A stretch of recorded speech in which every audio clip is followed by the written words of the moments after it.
magandang hapon. Hapon na dito. Ay, napagod ako. Galing kami namili kasi nga naghahanap kami ng brown rice ba na galing Pilipinas, yung Willis Farm. Kasi nga hindi masarap yung nabili namin sa yung Indian product kasi yung parang mahirap siya lunukin, masyado siyang matigas kahit padamihan mo ng tubig. Kaya sinubukan namin kaninang pumunta sa Lulo. Salamat naman at nakahanap kami. Nakakita kami.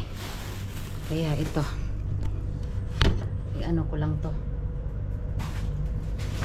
Ito kasi nahihirapan kaming kainin yung una naming binili. Ito na siya. Hindi to siya Willis Farm, Doña Maria, pero na namin yan.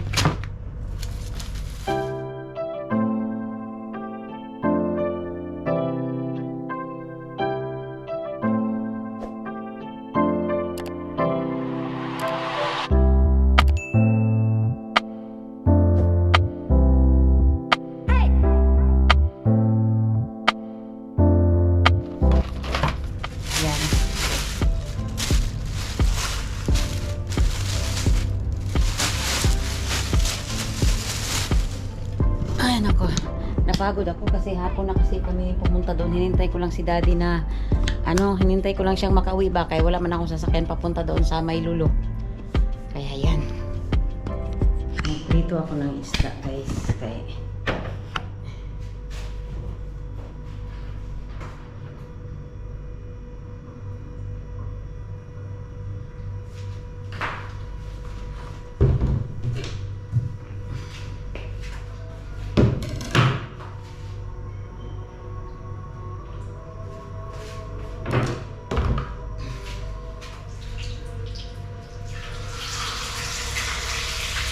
wala pa rin kasi akong pasok hanggang ngayon kaya nakapagliko tayo ng hapunan.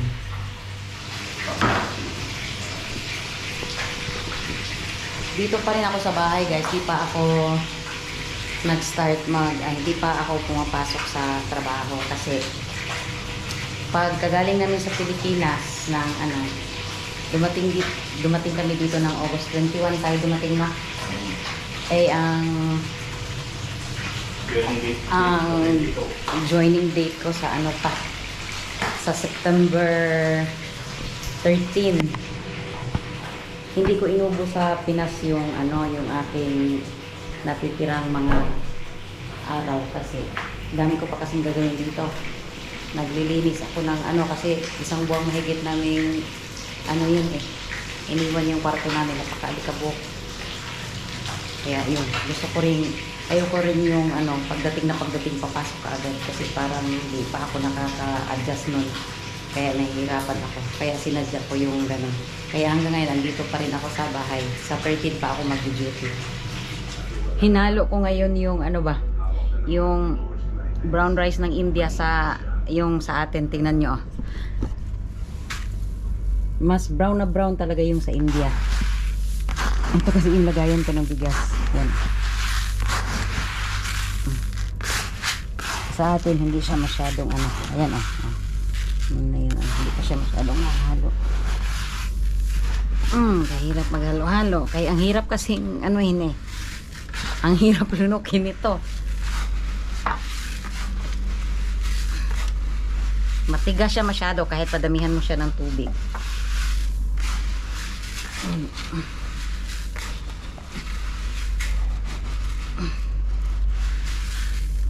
Halo na yan siya.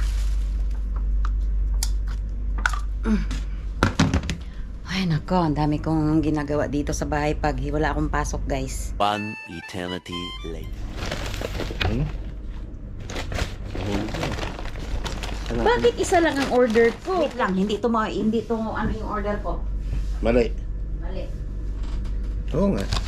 Guys, nakakadismaya na di ko maintindihan na gutom na gutom pa naman kami. Nag-order kami sa McDonald's. Tapos yung dineliver ng mali yung dineliver sa amin. Nag-order kami sa McDonald's ng 2 spicy crispy chicken with yellow rice. 2 order yon. Ang dumating Yun nga lang, yung 2 chicken, 1 fries at 1 drinks. Yung sa order ko, walang fries yun eh. Kaya mali. Ngayon, tinawagan ko yung nagdi-deliver. Sabi niya, ma'am, hindi po namin kasalanan yan. Yun lang daw yung binigay doon. Di ngayon, kinunta ko yung sa McDonald's. Ang sabi, oo nga daw, inamin naman nila na mali sila. Tapos, nagpapadala daw sila ng rider daw. Kaso ang tagal, 1 oras na, gutom na ako.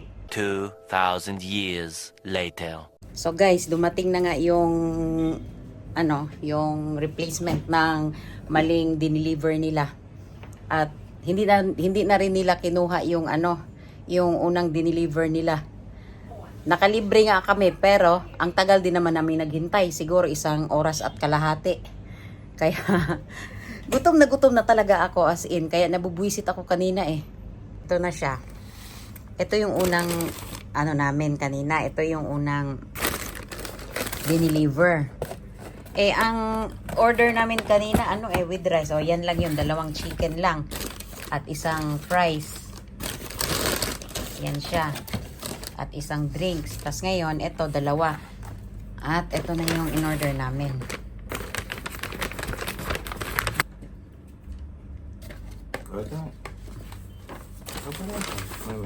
Ha? Parehas. Parehas nga. Kasi yan naman talaga ang order ko. Parehas yan naman. Nagdila naman. Okay? Kumain na ako. Ito. Ang tamang order. Na. May kanin pala may. Yellow rice. So, kakain na tayo, guys. Marami sigurong customer, kaya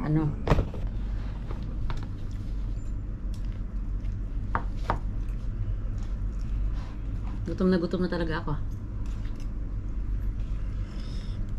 Ito pa na pangarap. Bahala sila sa buhay nila. Tama lang naman yung ginawa ko.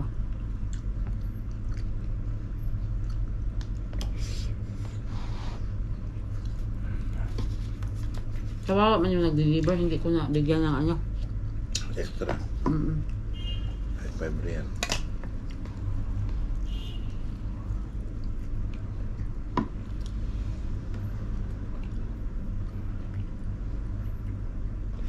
Maanghang.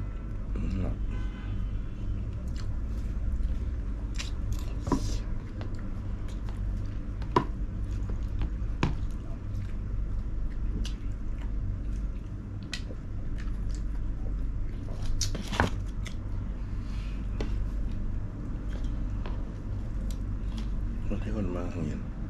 Hmm? Mali na ibigay, no?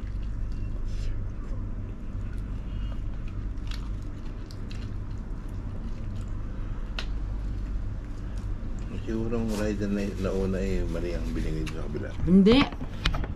McDonald's, tama naman yung sticker no? Come on. Pagpalasin mo yung papel, parehas na. Hindi ako na. Di ba yung papel yan? Di mo parehas. Kasi, Parehas na naman. yun din yung order ko. Hindi mali nung Kasi nung tumawag ako sa McDonald's, inamin naman nila na yung order ko nga ganon. Makikita naman nila eh. Parehas yun. Mali yung nilagay nilang Di, dumami tuloy yung namin. Dumami tuloy yung order namin. Parehas. Natural, kaya nga, yun nga yung order ko. Eh, bakit ba? Kain muna kami, guys.